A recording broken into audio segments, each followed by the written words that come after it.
धाराशिवमध्ये जिल्हा परिषदेसाठी 1308 मतदान केंद्रावर मतदान झालंय।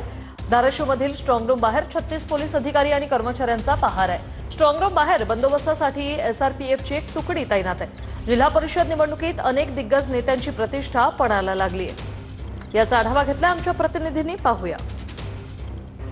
धाराशिव जिल्ह्यामध्ये जिल्हा परिषदेच्या 55 जागेसाठी काल मतदान प्रक्रिया पार पडली। त्याबरोबर पंचायत समितीच्या सुद्धा 110 जागेसाठी प्रक्रिया पार पडलेली आहे। या स्ट्रॉंग रूमच्या भोवती जवळजवळ 36 पोलिसांचा पहारा जी आहे ती या ठिकाणी देण्यात आलेला आहे।